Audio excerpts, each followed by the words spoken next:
morning, everyone. Guitar Notes and Notions here. Can't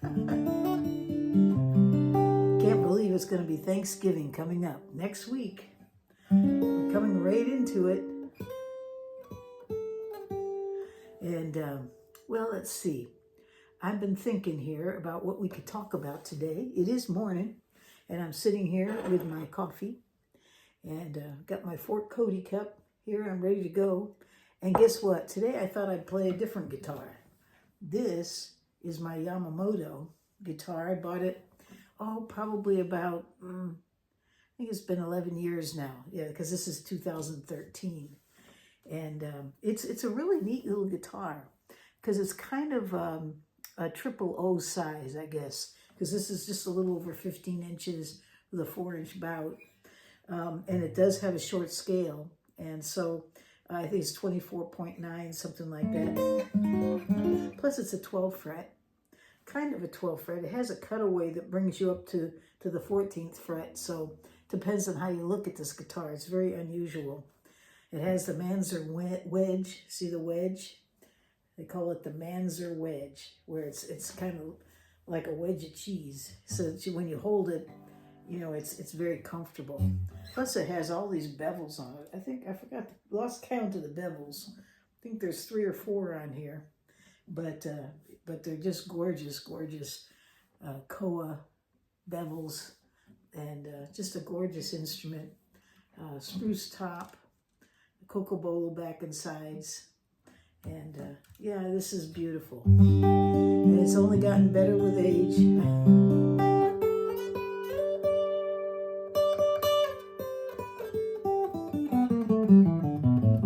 Of course, these little markers here didn't come with the guitar. I put it on there because you'll notice I rarely play this guitar because it doesn't have markers, and everybody complains that they can't tell where I'm at on the fingerboard. So I decided I'd take some binding tape and make my own so I can play my guitar. And this is a great guitar, great sounding, and I love the short scale. And like I said, it's kind of like a triple O. Now, you know the difference between an OM and a triple O, right? The OM is generally it has a full scale. It's 25/5 usually. But it's the exact same size as the triple O in terms of the body. It's usually about 15 inches, 4-inch depth. It's just the way that the neck is in terms of the scale or how short it is. In this case, this is a short scale, so I guess if you were to call it anything, you'd have to say this is a triple O. And yeah, it's really a neat guitar, and it's very comfortable to play, and it sounds great.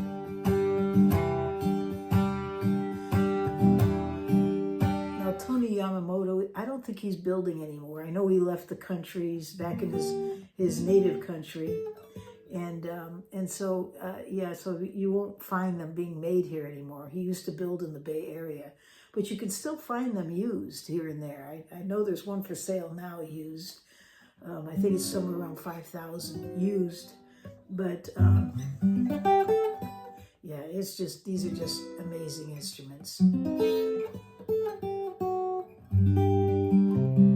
I love the short scale. Makes it easy to reach.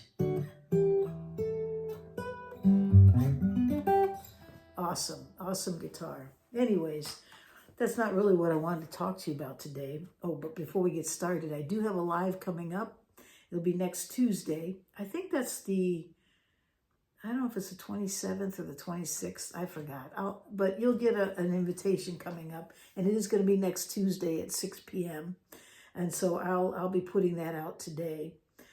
So we'll have a live. I thought I'd do something different. I'm going to try to take you to my Hall of Strings again, which means what I'm going to do is try to use my phone instead of my laptop for a camera. So I'm not sure. I haven't tried that yet. We're going to try it and see if it works. We might run into all kinds of difficulties, but we're going to do that. The other thing is that I do have the logo out now, and I know I've brought this up the last couple videos, so I'm not going to spend a lot of time on it, but there's the logo, and I do have it out for printing. So if you want one, send me a Christmas card. You'll find the link it's in the description for my post office box. Send a card. I'll share that card on here without your last name, of course. And we'll have some fun with sharing Christmas cards. But I'm also going to send you a Christmas card back. And in it will be one of my stickers. So if you want to join the fun, you know, that's something that you can do. And so that's coming up. And then what else is happening with Guitar Notes and Notions? The membership. I do have a membership now. In fact, today I'm going to try to put out a video to the membership. It's actually going to be old photos of stores that I visited in Nashville. In fact, one of them is me sitting with Mr. Gruen himself, sharing some of his inventions. And so it's quite neat. So I'm going to be putting that out today or tomorrow. I've got some editing to do on that. But that's going to go out to the membership. It's not something that's going out to public. So if you're interested in the membership, get on there. And it's not super expensive, but there is a monthly cost. And it supports my channel and keeps me going. All right. So here we go. Today we're going to talk about the G chord. That G chord is probably one of everybody's favorites. In fact, whenever you learn guitar, I think it's kind of the first chord you get that somebody shows you. You know, I read someplace that there's 16 ways to make a G chord. I tried to find 60. I found variations, you know, like if you're going to suspend it, sus4, sus2, and so on. But then that goes way over 16, I think. But I didn't quite find 16. Maybe somebody else can. So there you go. There's a quest for you. Find the 16 ways to make a G chord. But there are many, many ways. I mean, we've got G, G, G, G, G. We got it up here. I mean, I can find all kinds of them. And I've never really sat down and tried counting it. So maybe I do have 16. I don't know. But nevertheless, the G chord is a super, super great chord. And so I thought we'd kind of celebrate the G chord today. And so I was going to just show you a little riff that goes along with it.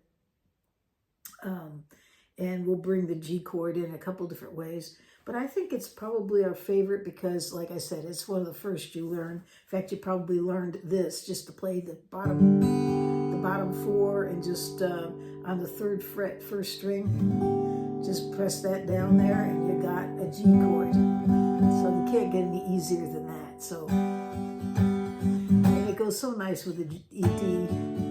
In fact, when I sit down with somebody and they want to learn guitar, without giving them anything, I usually will show them the G. I call it the cheater G. And then I'll show them the D. And if they could get that. And then if I can show them the C, which gets a little more tough, they can now create all kinds of songs. So that's a start anyways. But the G chord, the old cowboy chord, it's quite famous. But it has so many ways that you can apply it. In fact, I like it because when you bar it,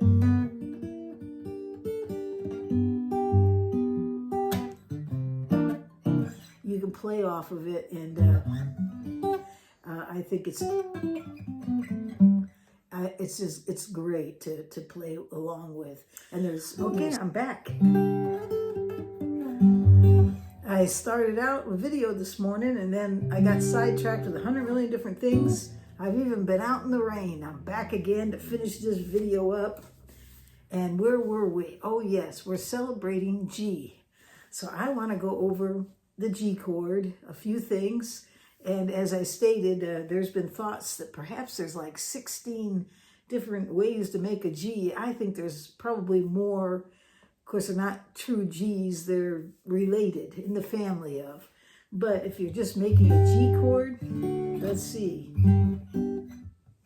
There's 3 right there. There's the cheater G. Remember the cheater G? That's what you started out with, probably the first chord that you learned to go along with the cowboy chord. There's another one there. So that's 5, right? And we got one here, 6. We got one here, that's 7. Well, I don't know how they get 16 out of it. Well, maybe this. There's one there. There's another one there. Oh, and how about this? Oh, yeah, that'll work. There's another one there. So, yeah, I mean, if I kept going, I probably could find 16. 16 ways to make a G chord. But I wanted to just show you some chords that go around with it. I mean, there's so much you can do with a G chord. There's all these little things that we've been learning that you can add with it.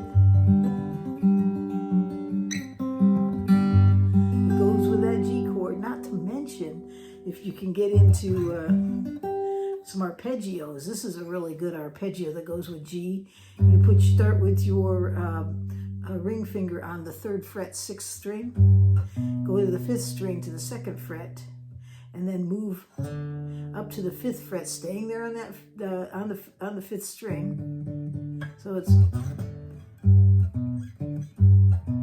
those are those old bass chords. But that's the first part of that arpeggio. But then you move over to the 4th string, 5th fret. So it's, and then what you do is go put on your third fret, put your middle finger, 3rd fret, 3rd string. On the 2nd string, wait a second. Let me say that again because I'm actually on the 4th fret. Middle finger, 4th fret, 3rd string. Then go to the 2nd string and you want to go to the 3rd fret. And then you'll go over to the 1st string, 3rd fret. So what you have is this.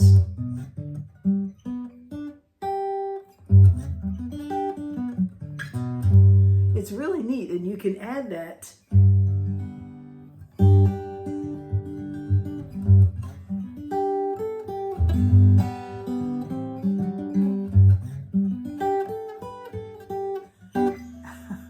So G chord has so many possibilities, and there's of course arpeggios for everything, but for all the major chords you can find arpeggios.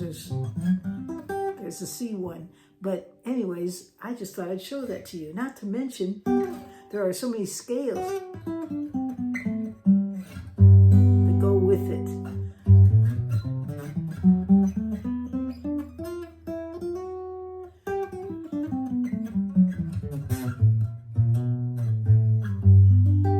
And I'm not going to go through a lesson on that, but I'm just showing you how much you can do with a G chord.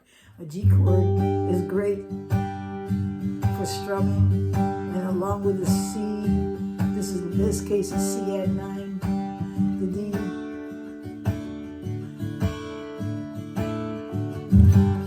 But I like the G chord for its ability to actually do some finger style with it. So let me show you some chords that go along with the G chord for finger style. The first one is, of course, the G chord. And you'll notice that I barred and I pinched the 6th string for the bass and the 3rd string. And then what I did was I made with these 2 fingers, the middle and the ring finger, I did a hammer on. I've shown you this before, I think. But I'm not playing those notes down here. I'm just playing them with a hammer on. So you get, it's just a nice sound to go with a G. And you'll notice that pinky finger can get there on that 2nd string. And it can play all kinds of neat things. Just play around with that.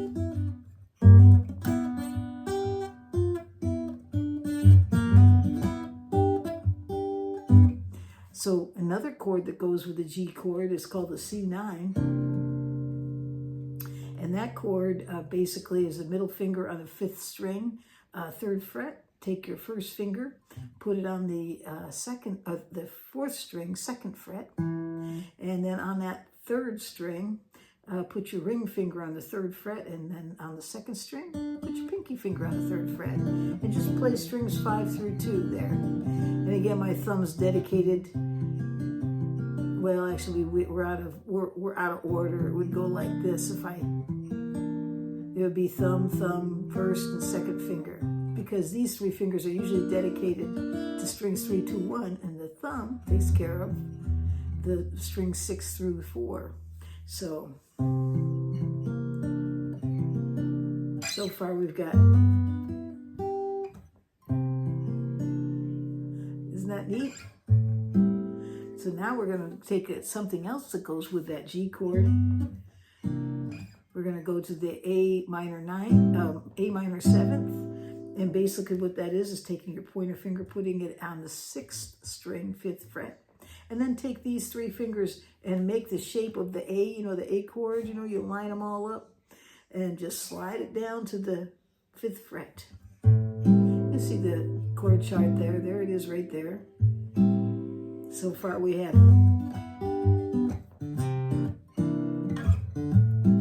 and then we're going to go to the D7th, which is just like the C7th, just up 2 frets. There's that chord chart.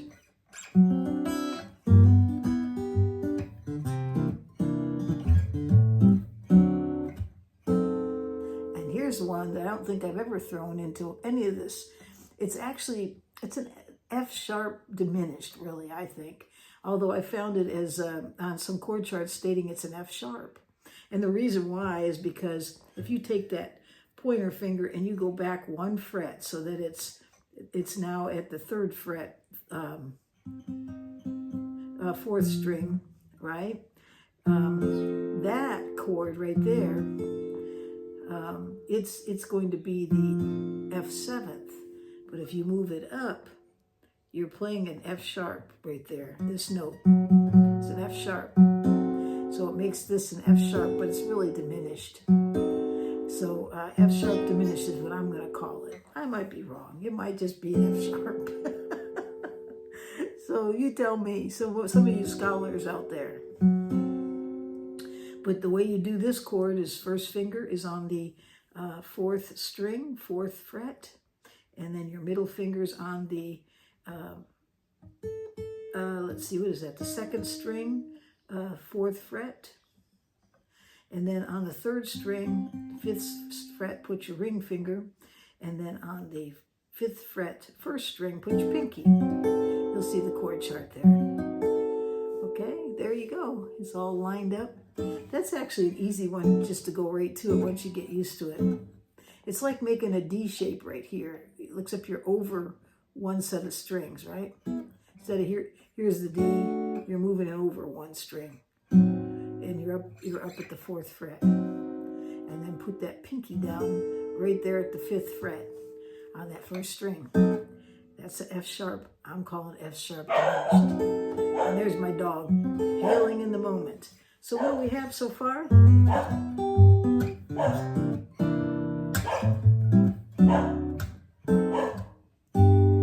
Close it with a G.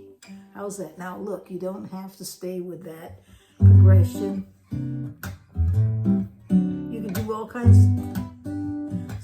of stuff with that. You just have to move it around and see what fits.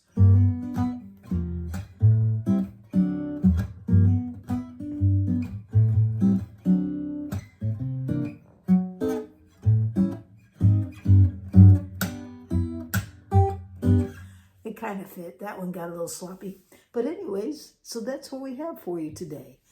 We're celebrating G. Other things that go with the G chord, things that I've shown you, these 2 finger fill-ins.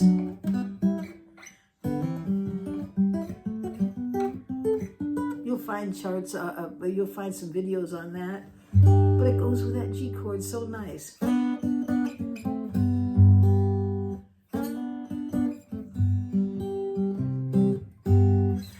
It's just a lot of fun.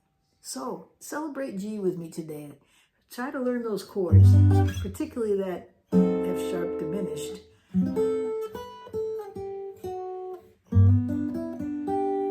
And see what you can add it with it. See what you can make out of it. All right. Well, I'm going to leave it there. Coming up, it's going to be the live Tuesday, 6 o'clock. I'll be putting out some announcements on that. And it's going to start at 6 o'clock here, California time on Tuesday. but you'll see it in the announcement, so set your calendars. I'm going to try this time. I'm going to try to, do a hall, go to my hall of strings, I call it. And I've got a little activity I thought I'd try doing. So if you want to join us on that, next Tuesday. And I do have a video that's coming out for the membership page, so be watching for that. I think I'm going to take you on a tour of some stores that I visited in Nashville. And there's 3 of them that I know, maybe 4. The 4th one no longer exists. They closed up. Well, actually, they merged with Breedlove. It was 2 old hippies. And but I'm going to take you to that store. I just have photographs. I have a few videos, but at the times that I did these, I wasn't doing a lot of video, mostly just photos. But nevertheless, I have some photos for you there. And so that's going to be coming up. So watch that, those that are part of the membership page. And don't forget to get your Christmas cards in if you want to get the sticker. I understand the shipment will be to my doorstep on Monday. So I'll be ready to go, ready to send out my Christmas card with my sticker. So, all right, we're going to close it there. And I hope you have a great day. Don't forget to subscribe if you haven't. But have a great day or night wherever you are in this world.